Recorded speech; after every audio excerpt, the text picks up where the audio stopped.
Everybody can see? So thanks a lot for the introduction and for introducing me to the group. I've been in New Orleans 14 years, but I used to come here as a kid in Brazil. And we used to go back by a steamship line named Delta Steamship Line. And so when I applied to college, my parents said, you know what, you're going to apply to Tulane because we'll go visit you there. And actually, they only visited me once in my 4 years here, but I kept a connection with the city. And so I became a volunteer with the Friends of the Cabildo. And that's what I'm going to go over today with you all. I want to go over specifically the Spanish Heritage Program. Rachel first contacted the Education Department of the museum asking for, could we do a talk on Cinco de Mayo specifically? And I recommended that we include other statues that are part of the program. And we've been calling it the Statues Tell the Story before all the issues that occurred. And we decided, you know what, it's an appropriate subject to the way the presentation goes, and we'll keep the Statues Tell the Story. And then if you guys have any ideas, any input, each time we do the presentation, we add to it. And that's what we're going to do today. So the Friends of the Cabildo, we're a nonprofit. We live to support the Louisiana State Museum with fundraising and a very good group of volunteers, any of the projects that the museum has. We've been in existence since 1956, so we're an old organization. And over the past couple of years, we've actually expanded beyond New Orleans. Around 25% of our members are not from New Orleans. And an interesting COVID twist is because of videos, presentations like this one, we've actually been able to expand way beyond New Orleans for these events. These are the 5 buildings we have in the French Quarter. We have the Capitol Park Museum in Baton Rouge. So the Cabildo was built in the Spanish period. The Presbytery was designed by the same people that built the Cabildo. The third one is the 1850 house in the Pontalba Apartments, built by the daughter of the man that built the Cabildo. So Spain gets credit for that one as well. The fourth house is Madame John's Legacy. Original is from the 1740s, but it was rebuilt after the fire of the French Quarter in 1788. So it is also one of the Spanish buildings in the French Quarter. And then the US Mint was built in the American period, but the Spanish colonial archives all were transferred to the US government and eventually ended up in the US Mint. So the Spanish archives are part of what we have at the inventory. Louisiana has always been an important point of contact between Spain, Latin America, and the United States. And over time, they get eroded, they come back, they get eroded. And the focus of this program on Spanish classes in schools, public and private, and adult classes in Spanish is to help those links revive. And we don't teach Spanish. What we do is we provide the relevance for why students are learning the language. And there are a couple of myths that I want to dispel during the presentation. One is outsiders always believe Louisiana is different only because we were French. And actually, Spain had a large contribution to why we're different. There's another myth that after 1803 and the Louisiana Purchase, everything Spanish disappeared. That is not true, and I'm going to show this to us. And then more than just Louisiana, part of the reason those myths is there's something known as the Black Legend. And England hated the Spanish, French looked down on the Spanish, Latin America declared independence from Spain, Portugal didn't like Spain. So in essence, Spain really didn't have any truly loyal allies. And everybody talking bad about Spain sort of writes Spain's contributions out of the history books. And I am half American, half Brazilian, so I knew the Portuguese side and the English side and the American side. So, and I lived in Latin America where they don't like Spain. And so coming to New Orleans, you actually see some of the good contributions that Spain had and I've built this into the presentation. One thing that's interesting about New Orleans, if you use the word Hispanic, you close your eyes and you'll see, right, today's world, an illegal crossing the Rio Grande. But New Orleans, when we talk about our Hispanic community, they've been here from the beginning, right? And there have been segments of the city that have always spoken Spanish. New Orleans Hispanic community is not a cohesive one because it depends from which country you came and when you came to New Orleans. And that makes us a very interesting city. In the upper right-hand corner, there is a book that came out about 2 years ago called Hispanic and Latino in New Orleans. And it's written by 4 political scientists, sociologists, historians. And it's an actual breakdown of each one of the segments and how they contributed to New Orleans. And it's an easy read if you're really interested in learning that part. And trade with Latin America has really always been one of the mainstays of our connections to Latin America. And in the present day, Mexico continues being Louisiana's largest partner. Friends of the Cabildo, we started for adults in 2015, September 21st, hold that date. It is the Battle of Baton Rouge, I'll talk about it. And in New Orleans, we really don't, in Louisiana, we don't celebrate it. And there's part of this presentation is to get, at least with the school kids, September 21st being a date that we pay attention to. In 5 years, we will have the 250 years of American independence. And so part of the mission of this program that we have is we're preparing the students to do something nice for the 250 years of American independence. In 2018, during a 3-month period, we closed down the Cabildo.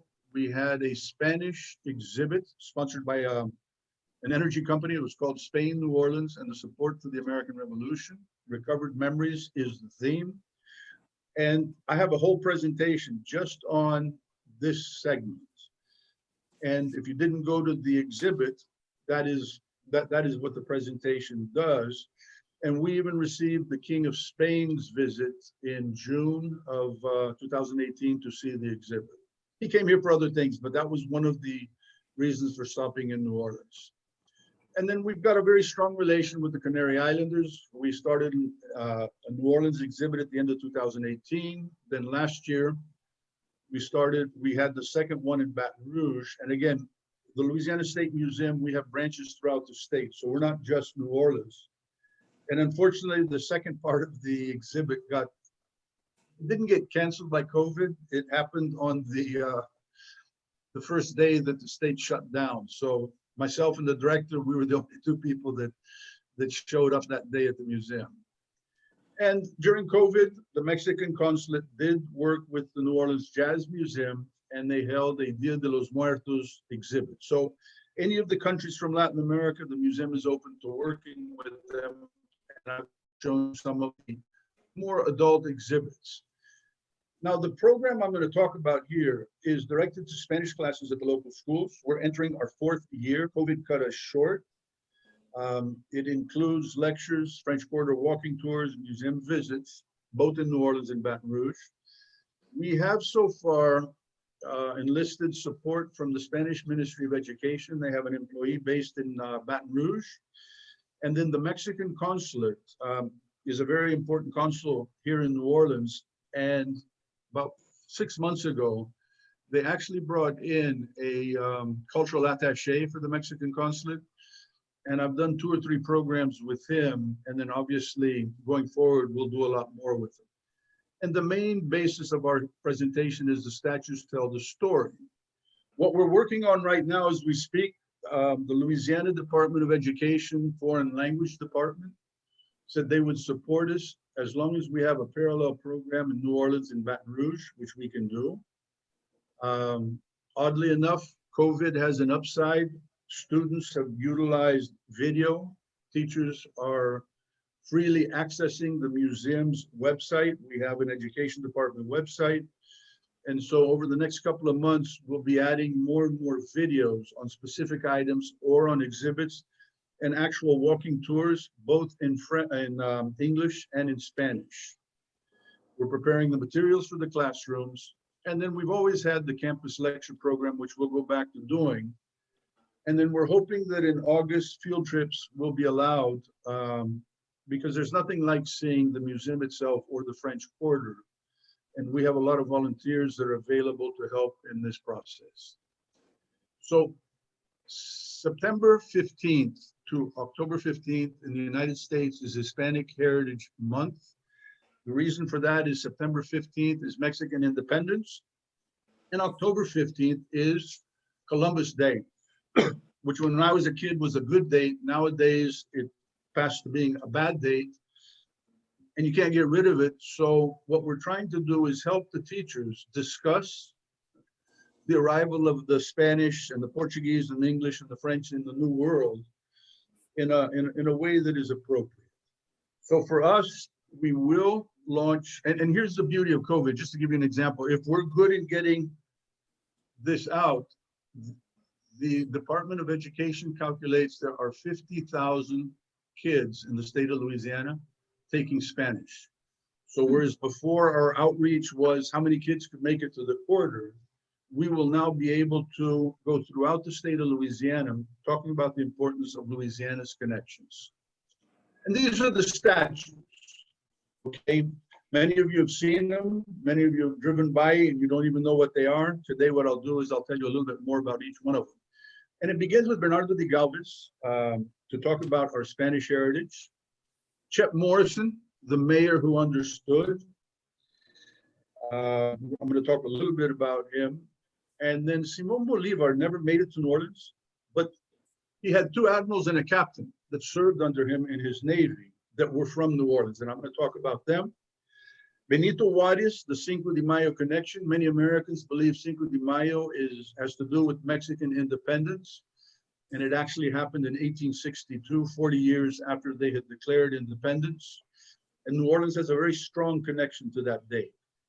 And then Francisco Morazan is very few people have heard of him, but the city fathers quite wisely chose that statue because Central America broke away from Mexico, created a country, and that country had only one president, and that was Francisco Morazan. And he was from Honduras. And our largest Hispanic community in New Orleans are the Hondurans. So with one statue, you cover 5 countries, similar to Simón Bolívar, who freed 6 countries in South America. And so in essence, what the mayors did was they covered on Basin Street all of these important figures in Latin American history, all with a connection to New Orleans. And then on Norman Francis Parkway, we have the statue of Jose Marti, who never made it to New Orleans in his lifetime, but there were other aspects of Cuban independence that occurred here, and that's what we'll talk about. So the Galvez statue right now is being repaired, and its location is affected by some construction going down at the foot of Canal and Convention Center Boulevard. It's one of the oldest placed here in New Orleans. And when we talk to the students, when did our Spanish history begin? It began under Charles I, Carlos V, in terms of the Holy Roman Empire, Charles I of Spain, and he actually unified the Spanish Empire with the Austro-Hungarian Empire because he was a Habsburg. And it is during Charles I's reign, Louisiana is visited by the Spanish for the first time, and that was Hernando de Soto in 1542. He actually didn't make it to New Orleans. His men crossed the Mississippi and he died on that trip. At the time, Spain technically, legally controlled the Western Hemisphere. Portugal controlled Africa and Asia. There was a treaty signed by the Pope and Portugal and Spain in 1494, dividing the world. England started taking pieces of the Spanish Empire, as did the French. And so the French come down the river, and this is Louisiana history. De La Salle finds the Mississippi, finds the mouth of the Mississippi, declares Louisiana and all of it in the Mississippi tributaries. Iberville and Bienville are our first governor of the colony and the founder of the city of New Orleans. We are privatized under Antoine Crozat. It did not work out. We become a company of the West under John Law and the Duke of Orleans. France almost fails. We go back to being a crown colony. So our French period, although important to us in New Orleans, was not a success to the country France. And again, I'm defending the Spanish side of the story here, and I simplify what we did in the French period. Now, on these next two transparent pages, the teachers, especially when you do this program for 4th, 5th, 6th graders, they ask us to include as much of music, art, food, and ethnic aspects of Louisiana history to make it interesting for the kids. And so it's not only good for the young kids. I had a situation where I had high schoolers, the type that are in special ed because they've committed crimes. This is their last chance to graduate from high school. And you're always a little bit leery of handling a tour with students like that. And the day I had one group, there was a national park ranger, Gaynell Brady, who happened to be walking by. She's African-American. She knew what I was doing. And she started telling the kids that she had just taken DNA tests and she now found out what part of Africa she came from. And two of the girls, there were about 19 students, two of the girls knew that their mothers or their aunts had taken DNA tests. And so once that conversation went, I had the kids involved. And so even though we're talking about the French period, our African history in Louisiana is very different, just like our European history. And the reason is different European colonies brought enslaved Africans from different regions that contributed in different ways. And so the Africans were very important to us in the French period because they're the ones that built the city. They also brought us rice and gumbo, okra. The French treated the Native Americans a little bit different than the Americans and the English. And they divided them either in large tribes or petite nations. And in effect, they were under the protection of the government. And so again, here's the picture of rice. Every kid has ever eaten, all of you in this audience have eaten rice and gumbo and okra at some point. So that's the connection, the African connection during the French period. The 7 Years' War occurs. In American history, we call it the French and Indian War. France loses its North American presence. Canada goes to England. Louisiana comes back to Spain. Now, Spain in this war lost Florida and they traded. They lost Cuba. So what they did was they took Cuba back in a trade, and Britain gave England, Britain received Florida.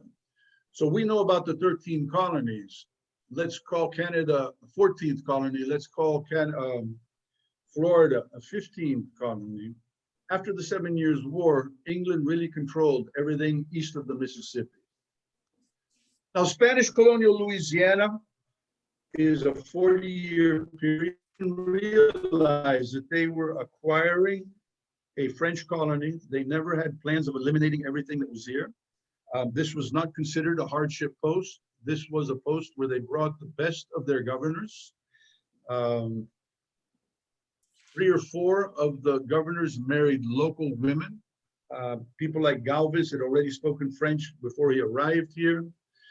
And in essence, all the governors that came to New Orleans, when they left New Orleans, they were promoted into much better positions in the Spanish government. So New Orleans was a place to come in this period. We were plugged into the Viceroyalty of New Spain, which was based in Mexico City. We teach the kids the different positions: Virrey, Capitan General, Gobernador, Intendiente. So this is, again, if we're doing the presentations in Spanish, everything's in Spanish. If it's an English class, the teachers do ask us to focus on some of the words, and some of the teachers will actually have the students repeat after I have presented on that subject. And then the audiencias was the judicial system, and the Cabildo was, if you know your American history, Virginia is famous for the House of Burgesses. Well, the Cabildo was the closest thing to British democracy, but it wasn't exactly a democracy. And then we're going into the Galvez story and the participation of Louisiana in the American Revolution. As Americans, we tend to focus on what was going on over here. As Louisianians, we really are not interested in the 13 colonies and George III. We're interested in what Galvez did, if you pay attention to the American Revolution. And the exhibit memorias told the whole side of the story, France, England, Spain, and what was going on around the world during that period. It had 4 sections, and it took over the whole Cabildo.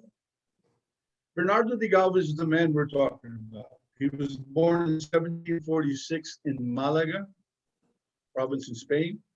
He became a military man already at the age of 15. He fought in Portugal. He fought in Algiers. He fought against the Apaches when he lived in Mexico. And O'Reilly was one of his commanders. So in Louisiana history, we go into much more detail on the 10 Spanish governors and what they did. In this presentation, I'm focusing on the statues themselves. Matias de Galvez was Bernardo's father. He started his international career as governor of the Canary Islands, and he was actually governor there when Spain brought Canary Islanders to settle in Louisiana. From there, he goes to Guatemala, and then he ends up his days as Viceroy of New Spain. He never made it to New Orleans, but his son did. Now, Matias' brother, Jose de Galvez, was the minister of the Indies. So this man reports direct to the King of Spain, who was Charles III, very powerful man. And this is Charles III. He is our king when we become Spanish. He is considered the best of the Bourbon kings. And all of you are located right now on St. Charles Avenue, obviously not today. And how many of you actually knew that St. Charles Avenue was named in honor of a Spanish king? We don't talk about it, right? We assume maybe it was a French king, maybe it was a British Charles. No. It's Charles III, and this is the man that really made the colony what it was in the Spanish period. And Gilbert Din wrote a book called The Cabildo, and he's the best, one of the best historians on Spanish presence in the United States during the colonial era. And in this org chart, what I've done is I've plugged in the photos of the images of the people we've seen. So to the middle left is Bernardo de Galvez, governor of Louisiana. His boss is the governor general of Cuba in Havana, who reports to the viceroy in New Spain, who reports to the minister in the Council of Indies in Madrid, who reports to the king. What you see here is anything Bernardo did for Louisiana, you know that his father and his uncle and the king knew what was going on. And this just shows the importance, the strategic importance New Orleans had in the Spanish Empire.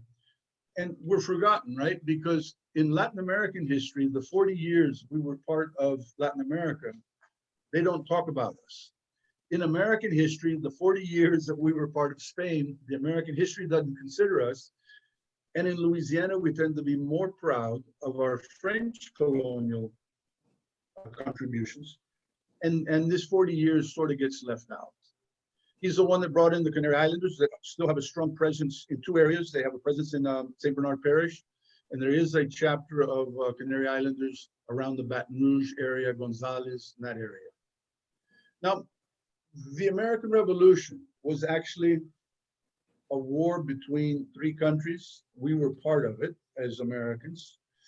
And this war began in early 1700s, and really ended with the Napoleonic Wars in 1815. So it's another European 100 Years' War that we were directly involved in. And the first part of it is the War of Spanish Succession. When Charles II, King of Spain, dies, he has no children.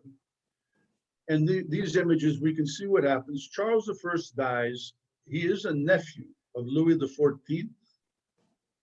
So Louis XIV lays claim to the Spanish throne, and he puts his grandson, Philip, as King of Spain. Louis XV is the great-grandson of Louis XIV.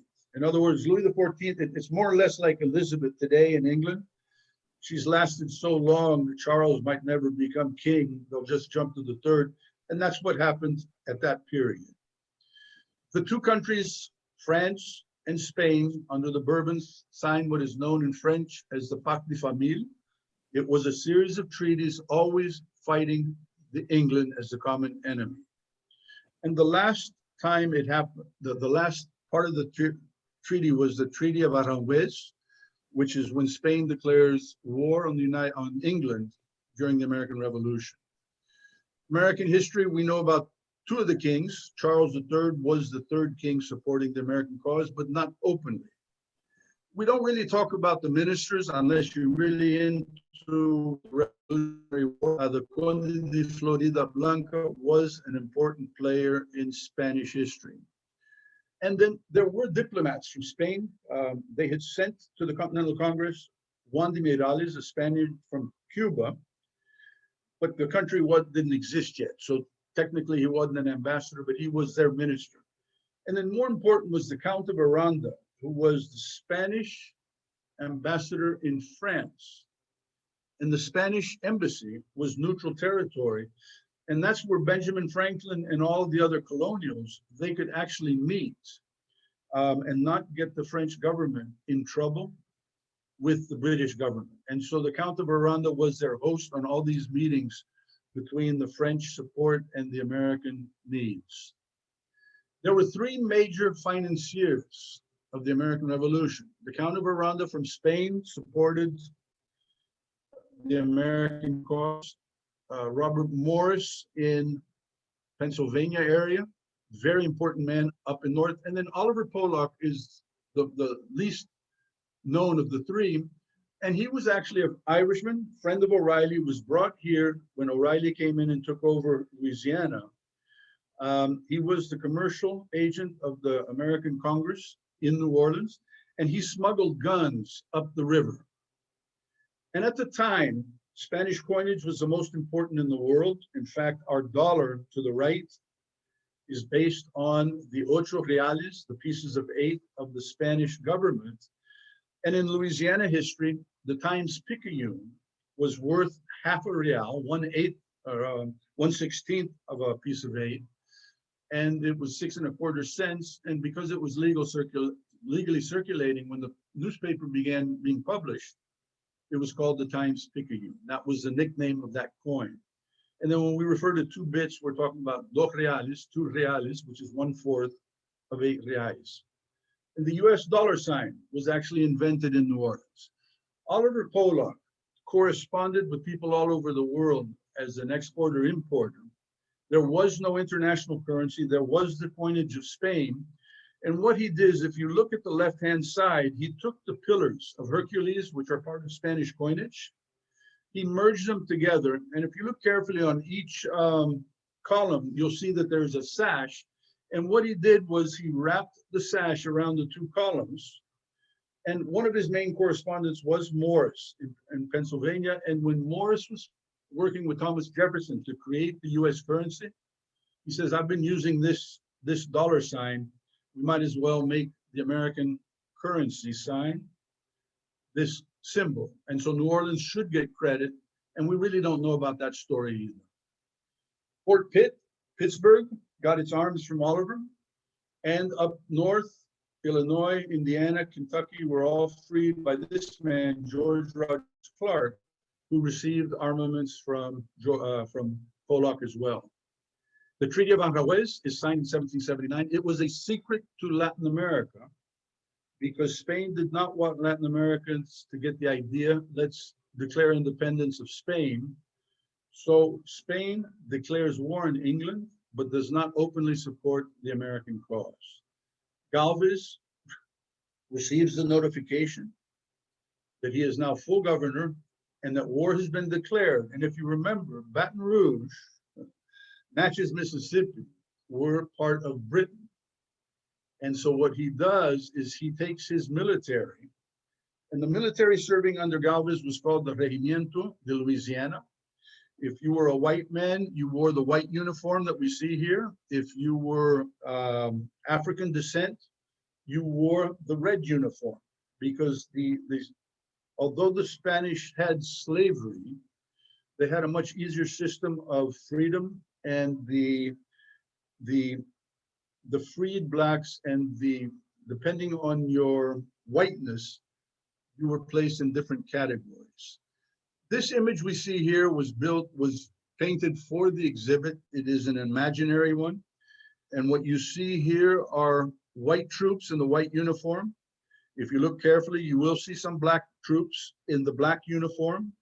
You will see white militiamen in brown uniforms. You will see black militia in blue and black. So the regular troops had both white and African troops, as well as the militias in Louisiana. In Galvez on his horse, you can see the American flag. There were 8 Americans, including Oliver Cola, that actually were part of this march on Baton Rouge. And just to give you an idea, we were talking earlier about the heat. This is in September of 1779. These guys had to walk all the way to Baton Rouge. It took them 2 weeks. They couldn't go by river because the British would know. So we have it lucky. So what he does, he takes Manchac, Baton Rouge, Natchez, and Mobile in just 2 years. And then he moves on to Pensacola, Florida, which at the time was Britain's largest base in the Gulf of Mexico. And again, look at a map. Georgia was attacked from Pensacola. And towards the end of the war, we were only 12 colonies because Georgia had fallen to the British. And once Galvez takes Pensacola, he is able to contain the British through the 13 colonies, allowing the American troops to win. And this image was part of the exhibit. On the top, you see only one ship crossing into the Bay of Pensacola. That is Galvez. He had a fight with the admiral that had been sent from Spain, who said it was too difficult, and he refused to allow the other ships to follow Galvez. And Galvez says, "Yo solo, I alone, will show you it can be done." And the second figure, you can see more of the ships coming in. And by the third figure, Galvez has shown that the British guns were unable to hit the ships. And what happens in this battle, there is a siege. Galvez leads from the front. And on May 8th, the British powder magazine blows up, and formally the British surrender. Now the Gulf of Mexico and the Mississippi River are in Spanish or American hands. And in Pensacola, every May 8th, it is one of the biggest celebrations that they have in Pensacola, is their contribution to American history. If you earned American independence, from the British point, it was the 4th largest defeat. All of us Americans, we've always heard of Bunker Hill, Saratoga, Yorktown, and the Battle of Pensacola tends to be left out. After Yorktown, we know that the war was over. The peace was signed 2 years later. And what they say is the French saved the day by bringing money to pay George Washington's troops that were in mutiny, and all that's true. But if you remember the Pacte de Famille, the French and the Spanish were allies. And in the deal, France supported the US along the coast with their ships. Spain protected the French islands in the Caribbean. And so de Grasse, Neil de Grasse's ancestor, actually goes to Havana. The Spanish turn over all this money for de Grasse to take it to George Washington. And obviously, de Grasse told Washington it was French money, when all along it was a contribution of Cubans in Spanish Cuba that provided the money for Washington to continue the battle. Galvez himself has made account. He is actually a participant in the Treaty of Paris in 1783. He is promoted to Governor General, and this is his coat of arms. And to give you an idea how the younger kids take this program. When you're in primary school, your teacher basically teaches everything. What the international school did with this, and we did about 300 kids over a 2-year period, they had all the kids in art class design their own coat of arms based on the Bernardo de Galvez coat of arms.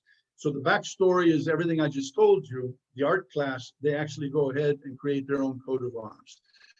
And that's the way teachers are utilizing the statues tell the story in different ways in the classrooms. And this is simply the Galveston, which was the ship that Galvez commanded. And there's up above you see Yo Solo. This picture we use also. This is a painting of the period. It's one of the more famous ones of Galvez. He is now a count. He is Governor General in Havana. And you see he's holding a letter.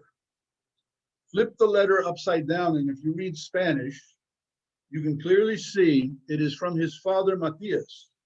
And here's this man, he's 36 years old, he's a hero.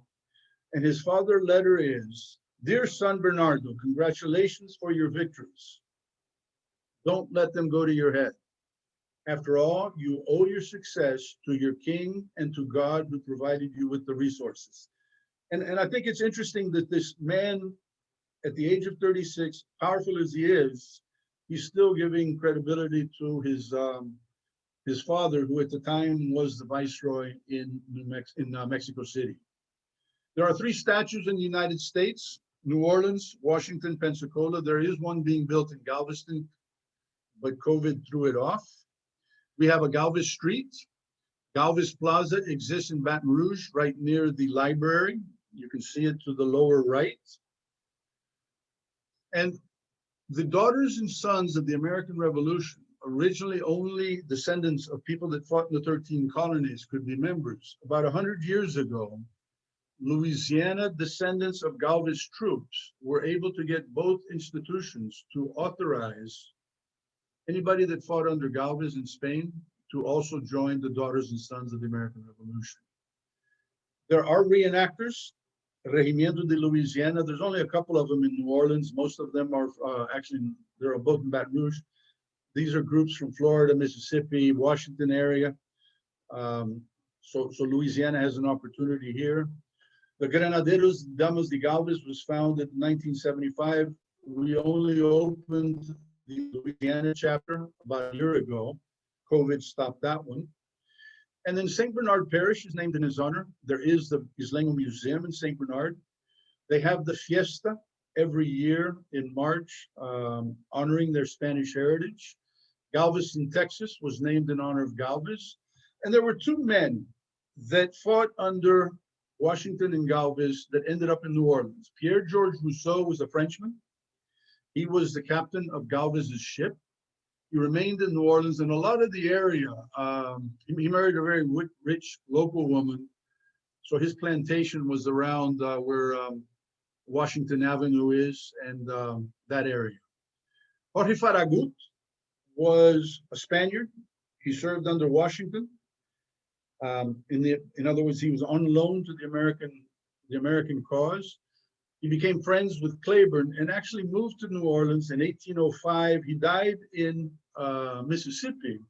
And he is the father of David Farragut, who is considered by the American Navy the first Hispanic admiral in American history. And so there is a strong New Orleans connection between these men. Charles III was a great leader. Charles IV was an idiot. He gave Louisiana to Napoleon. There was no deal there. He got suckered in. And a couple of years later, he actually is forced to abdicate by Napoleon. The Louisiana Purchase occurs thanks to Napoleon selling it to the Americans. And Napoleon continues his interference in Spain. In 1808, he puts his brother as king, and he forces Charles III's grandson, Ferdinand VII, to abdicate as well. And so Joseph Napoleon is now the king of Spain. Latin America is important at this point still to New Orleans, even though we're not Spanish anymore. We Americans, we recognize diplomatic relations with Spain. Père Antoine was the priest at St. Louis Cathedral. He did a lot with the Spanish government, and roughly 50% of the ships in 1822 were arriving from Latin America. Now the Cabildos are told, declare independence from Spain and Joseph, and when we get rid of the Napoleons, then you come back. And so Baton Rouge had a Cabildo at the time. They declared their independence on September 23rd, 1810. So Baton Rouge was not part of the Louisiana Purchase. West Florida is the country, and they last for roughly 3 months. They vote to become part of the United States. And what the United States did, extended the Florida Panhandle into Alabama, so that's where Mobile is, into Mississippi, Gulfport, all that area. And the interior part of this country is what we know in Louisiana as the Florida parishes. So that country was broken into 3 different pieces and given to 3 different states. And this book, Spanish in New Orleans and Louisiana, is a very easy read. Our name, Louisiana, is a mixture of French, Spanish, and English. Louisiana, when we succeeded from the Union, we became a country.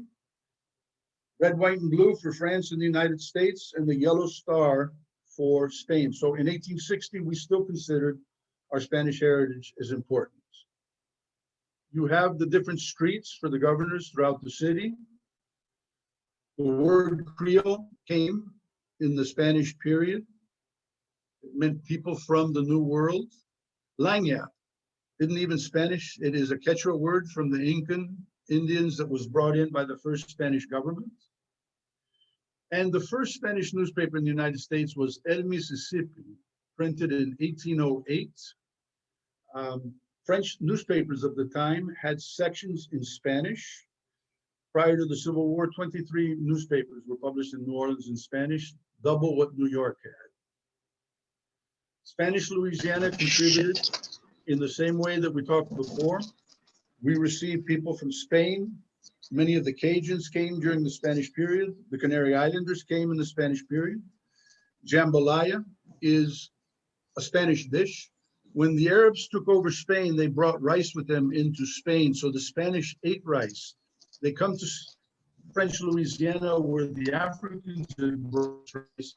And the dual cultures of Europe and Africa solidified the usage of rice by us in Louisiana. And Spain did not have colonies in Africa, so they allowed Portuguese and English slavers to bring Africans from their colonies. And as you see here, the different tribes, different contributions to our music were brought by these different African tribes. So again, it's not a direct Spanish contribution, but it is a contribution that occurred during the Spanish period. And what's in vogue right now is the Haitian Revolution and how the Haitians came to New Orleans. Well, the first, because it happens in the Spanish period, we did start receiving Haitians fleeing Haiti to come to New Orleans. Again, we spoke French, we spoke Spanish. But there were roughly 20,000 Haitians that fled, and these were wealthy, free people, wealthy whites, free people of color, slaves, were taken to Santiago, Cuba, which is on the western part of the island, and hoping to go back to Haiti. And when Napoleon invades the Iberian Peninsula, Spain is unsure that these Haitians who speak French, will they continue being loyal to Spain or are they pro-Napoleon? They expelled these Haitians, and that's when New Orleans receives that influx of Haitians. So again, we're not part of Spain, but Spanish history still is affecting New Orleans at the time. And the Native American period is a little bit different. In the West, you know about the missions that the Catholic Church had here in Louisiana when the Spanish arrived. The French had already Catholicized many of the native tribes. And it is during the Spanish period that Native Americans no longer are a majority. And I do have one other comment. In the exhibit, we're seeing here Native American, you see the medallion around the neck. There's a smaller one to the left. What they told us was when the Spanish first arrived, they continued the British-French tradition of giving medallions to important Native American chiefs and leaders. And the Native Americans complained, said the British give us big ones. And so the Spanish in the figurine here, the dummy, you can see it's the big one.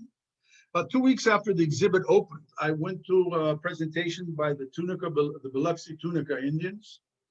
And the historian, he confirmed what the Spanish had taught us for the exhibit. In an interesting way, he says these dumb Europeans, they used the Mississippi as a border. We were allowed to circulate as a petite nation under our treaties, so we would cross the river and we were on our own territory. So what we Tunica Biloxi did is when we went to the British side, we would put on our Spanish medallions and tell the British government, look at what the Spanish are giving us. When we would cross to the other side, we'd reverse the medallions and say, look at what they're giving us over there. And he says, we were very well treated by the Spanish. And so that confirmed what the Spanish told us from the local side. Race relations were different in the Spanish period.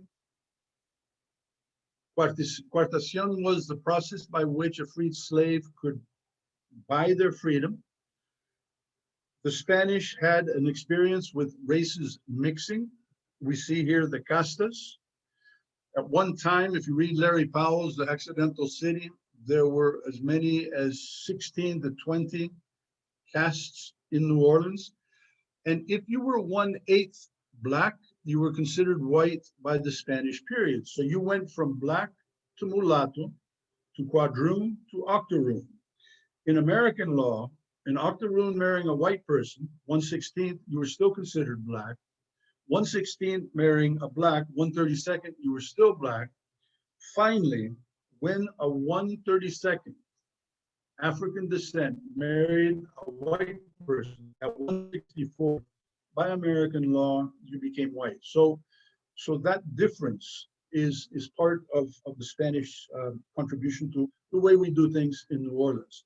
And Congo Square existed during the French period. It solidified in the Spanish period.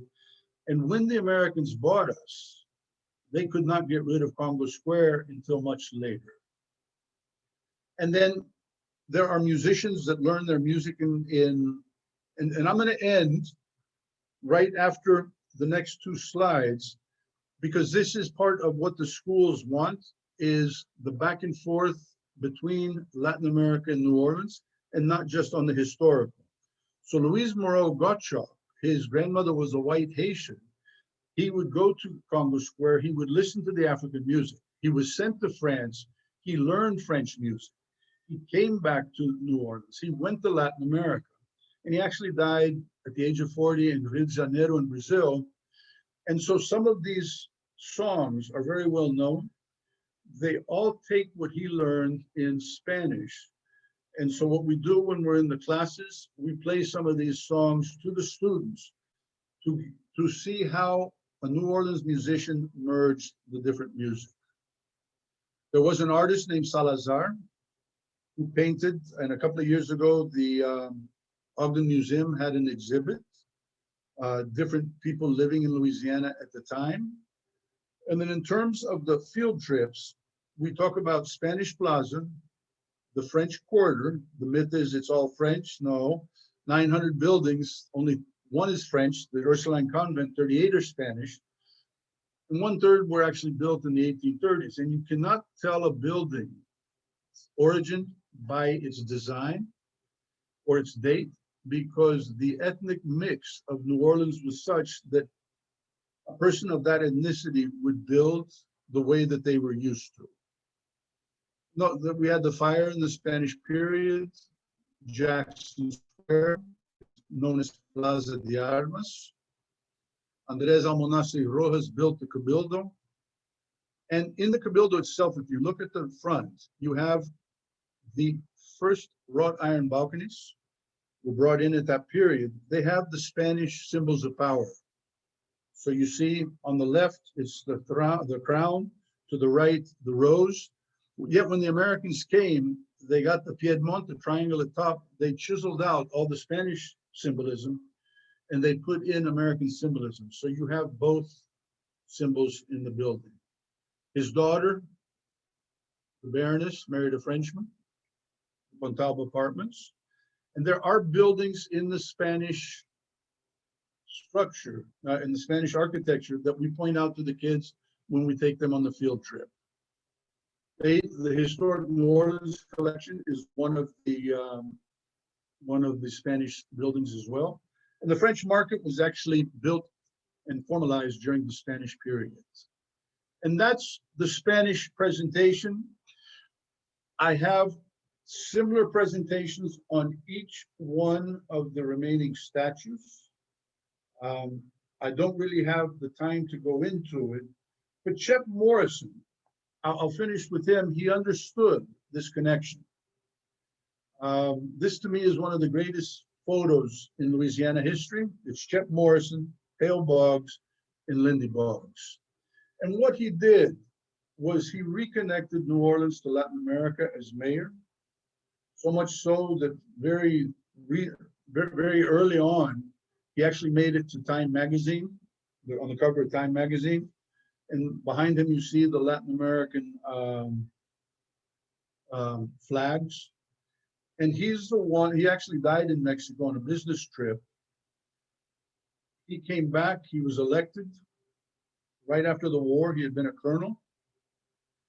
And what helped him decide how to handle his mayorship was a man named Rudolph Heck, who at the time was chairman at Bernier Bank, Mississippi Shipping Company.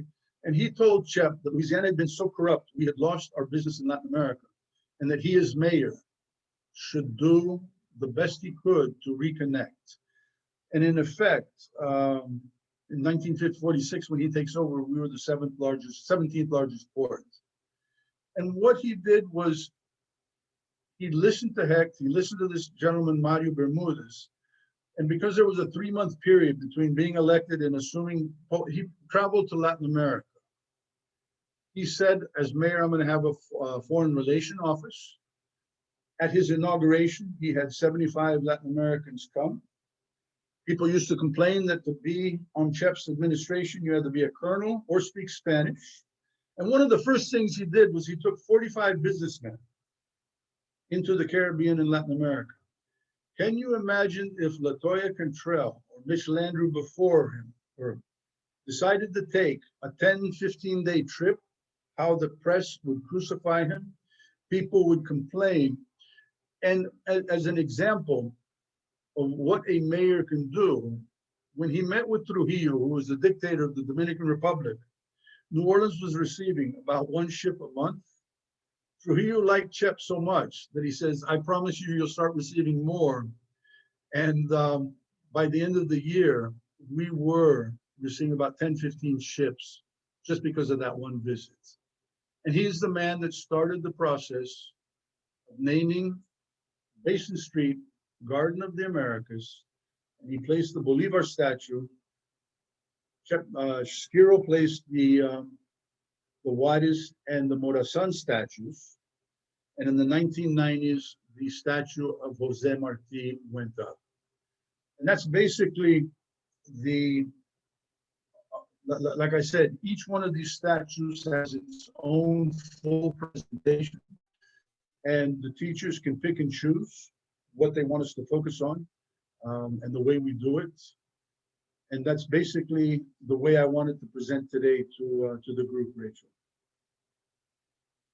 So if anybody has any questions, ideas, feel free to ask. Please feel free to unmute yourselves and ask questions. There was a whole lot of information here. Anyone? I think everyone is processing all the information. I absolutely loved it. Pardon me? I said I really enjoyed it, sir. Thank you. And it's been a lot of fun putting it together. Oh, I bet.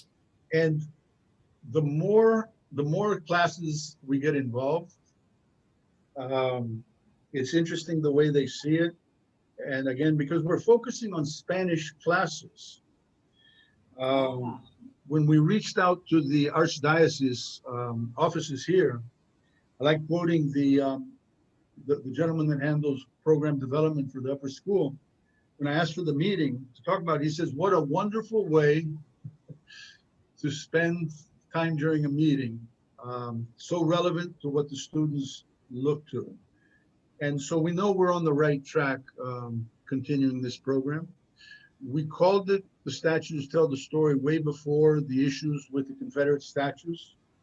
And we've simply decided to keep it. I will say one thing, finishing on this statue. You look at you see the Simon Bolivar feet? Yes. Vandalism. It's on a pedestal on Canal Street. About 2 years ago, the homeless people, because the pedestal is hollow, knocked in access, and a whole bunch of them with their sleeping bags underneath the statue. So it's different than the vandalism that happened last year, but there has been vandalism in a way, and there's no really movement to protect the statues. Again, all the different Latin American communities are completely different. It's like a long-term project, how to do a little bit more with the statues. What about the statue on the left that has blue boots? That's Bolivar. Are the boots supposed to be blue? No, he Oh, just that's says, vandalism. Oh, That's that was vandalism. vandalism also. Yeah, I figured. So last March 21st is Benito Juarez's birthday. Last year, the new Mexican consulate, he arrived in November of 2019. He wanted to hold an ad hoc ceremony. And obviously with COVID, it was canceled. And then this year he was unsure of doing it because COVID was in the tail end. But the idea then is we build the stories of these statues and the important dates into the video programs that the Louisiana Museum's education departments are going to facilitate to the kids. And on these dates, all we have to do is remind the teachers, this date, such and such a thing happened affecting New Orleans. Why not look at it with the kids? And if we do it in English and Spanish, depending on the teacher's level that she's teaching or he's teaching, he will be may able I to thank you, Rachel? Miss Ruth, can I thank you for putting this together all the time for us? Oh, sure. I'm happy. I'm going to have to take off, kids. Okay, Catch you later. Thank you, All sir. right, thank you. thank you. Well, I have to say, as the mother of two teenagers who are in school, I love that you're doing this, and hopefully more organizations will offer these kinds of programs to the kids to really understand the history in our city. I mean, it's one thing to read about it in a book. It's another total different experience to live the history, go around the city, see the statues, and see things and understand the stories behind it. It really brings it to life. I see Jillian. Yes. So thank you for an excellent presentation, very informative. I have one question, which is, does the Cabildo have or consider that it's had a measure of success in broadening this information and interest to the tourist industry in New Orleans to broaden out the reach of other people in the United States understanding this? Let's go in order. We don't have that many people. Louisiana and New Orleans don't have that many people speaking Spanish. So to get volunteers that are truly interested and can speak Spanish has been very difficult to us. So what we've been able to do is, do you go to the tourism market or do you go to the schools? Because we're limited, we've been able to go to the, and we didn't even do that great of a job. I'm talking with participants and partners for the future. we could do a lot more, but we have bottlenecks. It's expensive for a school to come to the French Quarter, rent a bus. All these factors are taken into it. And that's why COVID opened up, like you wouldn't believe, the video process. The schools had, and again, I did a school in Baton Rouge where the teachers mandated everything had to be in Spanish. Then I did another school in Baton Rouge, and I thought it was like the same one. And I asked the teacher, do you want me to do it in Spanish? She says, Mr. Freeland, we're a poor public school. Our kids barely speak English. We call it Spanish class. And it's to give them a view of a greater world than what they're used to, but they don't speak Spanish. And so by dealing with these different levels, what COVID has allowed us is poor schools have invested in technology. So now even a poor teacher is teaching the kids. And if you've got some kids at home, some in the classroom, the video is being utilized in a way that it wasn't before. And the only condition the Louisiana Department of Education told us was you have to do a parallel program in Baton Rouge and New Orleans, which I can do. So we'll do a walking tour in the area around Capitol Park. We'll do a visit to the different exhibits. Once we're done with the schools, yes, then we have a product to talk to the tourism industry. I have already dealt with the Convention Bureau. Obviously, their priority right now is getting people back to New Orleans. But even items like the tourism materials that they have in Spanish for the international market, they're going to give me copies of that, and that will be part of the materials we give the students. I spoke to the Office of New Orleans Marketing, New Orleans Tourism Company. They're on board. So at some point when we get done with the students, we will have a structure to go out to the industry. We don't have enough guides. There is a lack of Spanish-speaking guides in New Orleans. And one of the reasons I put together this presentation, and I've taught tour guides, was a couple of years ago, I got hired to do a fam trip for Mexican travel agents and journalists. And the company called me, booked me, didn't get me involved. The day I show up for the bus, we go over the instructions. I say, oh, I'm going to go on Mason Street and show the Mexicans the statue of their greatest president. And the answer was, no, you can't do that because we already told them where they're going, and that's not part of our routes. A local company that has branches all over Latin America had a convention here. There were 3 Spanish-speaking guides on the last day. One of them got sick. So what they did was they pulled the three guides together. 2 of us knew the route. We knew the Latin American history. The third one was an English-speaking, very reliable guide of theirs. And when we explained what we're going to do, the American lady says, oh, I don't know those routes. So the company told us, you can't follow the routes that you do. You have to follow what she knows. And so I figure it's better to educate as many people in the tourism industry as well as the school kids, because it's better for all concerned. And you know what? We're looking at 2 of the statues here. Basin Street, you have Juarez is more or less in the middle. In front of St. Louis #1 is the Morazan statue. If you try to go to St. Louis #1 now, you've got to have the tour guides take you in. The buggies are there. I have stood there listening. I'm not one of the certified guides. I have listened to tour guides tell the Juarez statue about the statue of Morazan, because they don't want to walk the 2 blocks, 3 blocks down to the true Juarez statue. And the Juarez story is more interesting than the Morazan statue.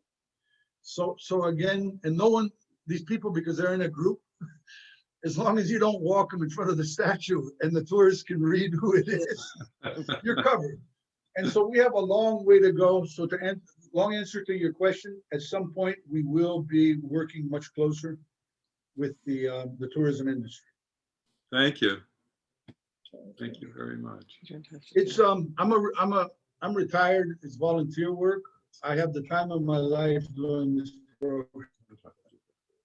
So if any of you speak Spanish and you're interested, please contact me because, and even if you don't speak Spanish, New Orleans has such a beautiful story to tell.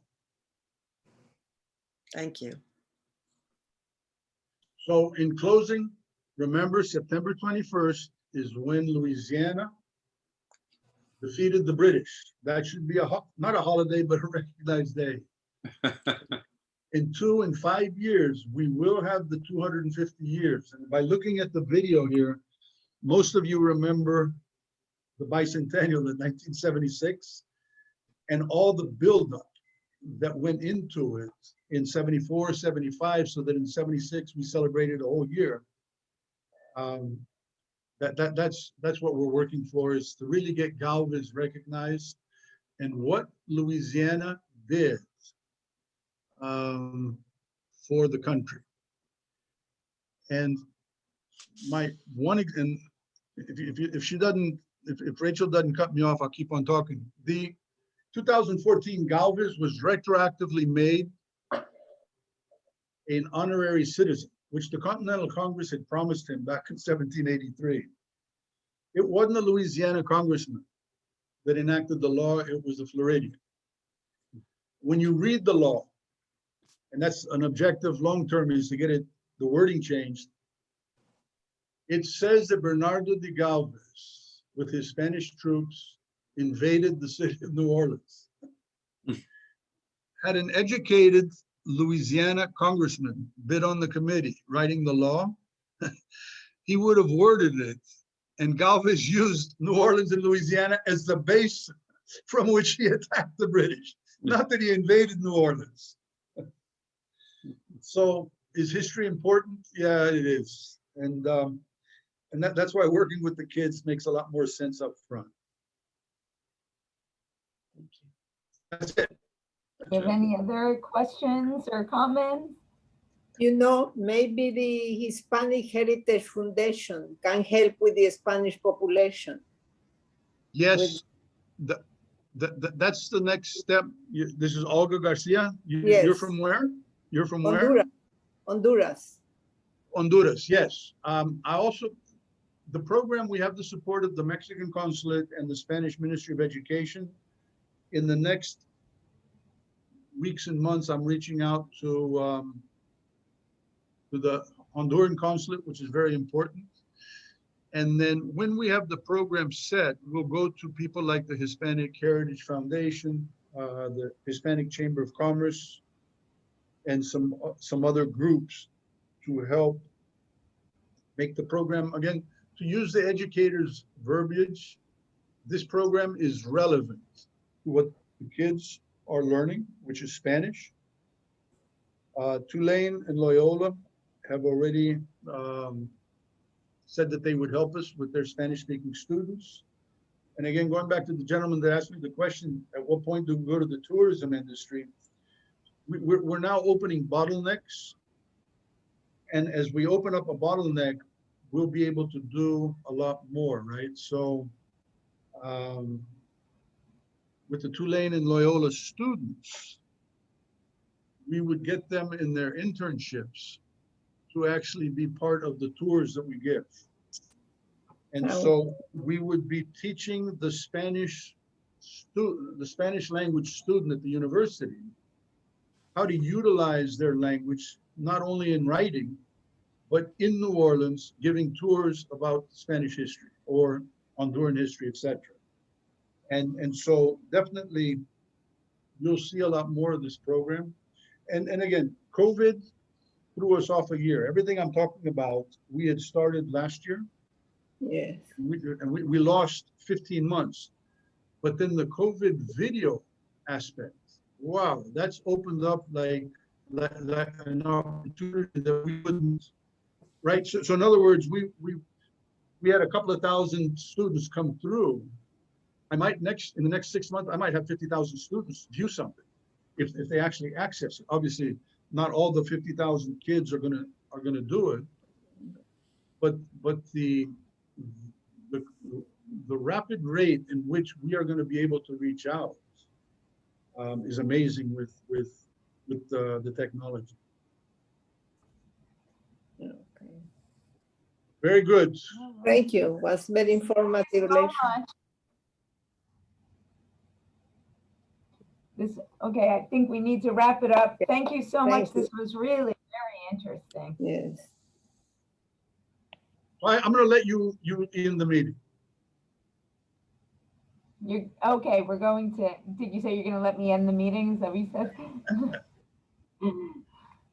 All right. Well, thank you, Bob. We really appreciate it. And maybe we will have you out again to speak on another topic. I've got lots of them, all related in All this area, but there is a lot. Well, sounds good. Thank you, everyone, for joining Okay. us. Thank you, Rachel. Bye-bye. Bye bye.